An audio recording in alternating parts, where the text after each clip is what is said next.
పేరేంటి? భవానీ సార్. ఏ ఊర్లో ఉన్నారు మీరు? కురకపల్లి జగనన్న కాలనీ సార్. సమస్యలు ఏంటి చెప్పండి. మా ఇంటి సౌకర్యం లేదు సార్. మాకు కరెంట్ లేదు, నీళ్లు లేదు. మాకు ఒక 50,000 వేస్తానన్నారు, అది కూడా రాలేదు. ఇల్లు పూత పని చేసేదానికి డబ్బులు ఇవ్వలేదు. మా సౌకర్యం గురించి మాకు కరెంటు వేయాలా, లైట్ వేయాలా, నీళ్లు, అక్కడ బోర్ లేదు, అందరూ దొంగతనం చేస్తూ ఉన్నారు. ఇదన్నీ మీరు తీసుకోవాలని నేను మాట్లాడుతూ ఉన్నాను సార్. అంటే మీ ఊర్లో సుమారుగా ఎన్ని ఉన్నాయి ఇల్లు? ఒక 4,3,4,000 ఇల్లు ఉంది sir. Colony colony sir, YSR colony, Jagananna colony. అంటే గత ప్రభుత్వంలో ఇచ్చిన ఇల్లు.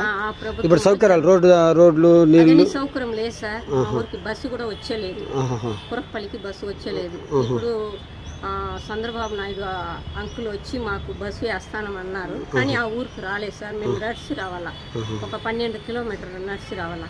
అందుకోసం అక్కడ ఉండే వాళ్ళకి అందరికి మీరు సౌకర్యం చేయాలని నేను మాట్లాడుతున్నాను. అంటే మార్గం ఉందా మీ ఊరికి వచ్చేదానికి? దారి వచ్చేదానికి మార్గం ఉంది. ఎక్కడి నుంచి? ఇప్పుడు పలమనేరు నుంచి సార్. పలమనేరు నుంచి రోడ్డు సరిగా లేదు సార్. ఏ రూట్ అది? అది వచ్చి సరణ్ డాబా క్రాస్ ఉంది అక్కడ, కురకపల్లి జగనన్న కాలనీ. ఆ రూట్ ఏడదాకా పోతుంది?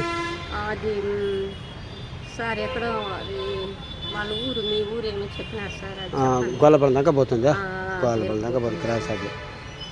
మొత్తం లాంగ్ పోతుంది సార్. అంటే సదుపాయాలు ఏమి అన్ని అట్లే ఉన్నాయా? ఏమి చేయలేదు? ఏమి అప్పుడు చేసిందంతా వాళ్ళు పగలు కొట్టేసినారు సార్. జగనన్న బాగా చేసినారు, కానీ ఈ చంద్రబాబు అంకుల్ కూడా బాగా చేస్తారని మేము మాట్లాడుతూ ఉన్నాం సార్. మీరు కూడా చేయాలని మేము వేడుతున్నాము, కానీ పొలమాక్సిన పల్లికి ఆపకపోతుంది సార్. అది రహదారి అక్కడ దాకా బస్సు మార్గం ఉంది. బస్సు మార్గం, కానీ ఇక్కడ బస్సు మార్గమే రాలేదు సార్. అన్ని చోట్ల వేసి ఉన్నారు, కానీ మాకు ఇంకా కూడా వేయలేదు. వెయ్యాలని నేను కోరుతున్నాను సార్. సదుపాయం కల్పించాలి ఊర్లో. ఇప్పుడు ఎంతమంది ఉన్నారు అక్కడ నివాసంగా? ఒక 5 ఇల్లు ఉంది సార్. అందరూ చాలా మంది వచ్చేసి ఉన్నారు. ఎందుకని? అక్కడ ఇల్లు లేకుండా వాళ్ళు అందరూ వచ్చేసినాం సార్. అప్పుడు జగనన్న ఇచ్చినారు మాకు ఇల్లు. అదన్నీ బాగా మేము ఇప్పుడు కట్టుకొని బాగున్నాం. కొన్ని మంది వచ్చి ఉన్నాం, కొన్ని మంది రాలేదు. ఒక 300, 400, 500 ఇల్లు మేము వచ్చేసినాం సార్. 5,000 ఇల్లుకి కడతా ఉన్నారు. కట్టే వాళ్ళకి కూడా మీరు మాకు ఇంకా ఎక్కువగా ఇవ్వాలని కోరుతున్నాను సార్. అంటే చాలా అమౌంట్ దానికి? చాలదు సార్ అమౌంట్. ఎంత ఇస్తారు ముందు? గవర్నమెంట్ ఎంత ఇస్తారు? గవర్నమెంట్ ఇప్పుడు 50,000 ఎక్కించి ఇప్పుడు 50,000 అదనంగా ఇస్తామన్నారు.